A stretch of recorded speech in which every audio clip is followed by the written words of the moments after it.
foam roller recovery protocol. Now this can also be used as part of a greater warm-up process, but I really like it after a game, post-practice, or the day after a really intense game or practice, just to help loosen everything up and reestablish our range of motion.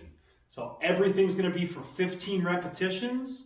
This is really one of the few times where we're looking for spots that are uncomfortable and stiff and painful, and we want to dig in and spend a lot of time, a majority of our time, in those uncomfortable spots.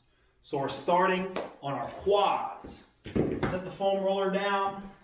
I'm going to lay my thighs right in the middle of the foam roller, and then I'm digging in. I'm rolling all the way to just above the kneecap, and then roll the foam roller upward as high onto the hip as I can get.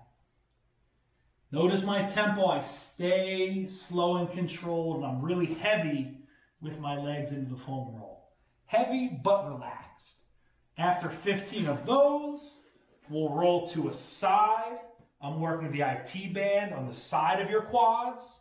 Same idea, as high on the hip as I can get, and then as low down the thigh toward the knee, but never getting into the tendinous section of the knee. Leave a few inches above. 15 rolls on each IT band. Then you're going to work the inner thigh. Notice how my legs turned out. My body's a little bit contorted. I'm working my left leg in this position. As high on the groin as you can get, into the hip, and then as low toward the knee as you can get, trying to keep those muscles relaxed as you roll on them. From there, we're going to work on the glutes. So sit the foam roller down.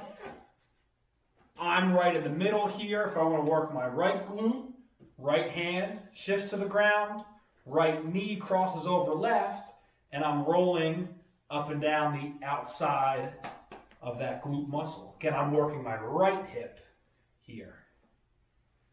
From there, foam roller goes out. I'm hitting the calves from my heel all the way almost to the back of the knee.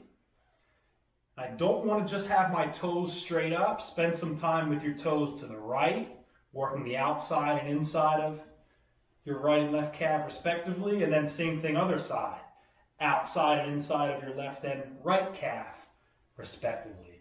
I'm going to go about 15 total. This will be one of the more time-consuming positions. From there, we want to go to the upper body, the lats and the pecs. So for the lats, set this down. Hands are going to go behind the head. I'm starting with this foam roll right up in my armpit. Lift your hips. Roll up into the armpit. And then roll all the way down to about belly button height on that side. You see my position. I'm not sideways. I'm not facing straight up. I'm more at a 45-degree angle because that's where that lat muscle lives, at least the belly of it. And then finally for the pec, I'm going to lay face down. Foam roll lies parallel with me. I'm going to drape my arm out over the foam roll. I'm heading out through the shoulder into the bicep, and then all the way in onto the pec and as close to that sternum, that breastbone, as I can get. Shoulder, pec, shoulder, bicep, and we'll go 15 trips there. Now this is a routine where you can certainly do more than 15 if you feel the need. 15 is just a good starting point. Foam roller recovery protocol.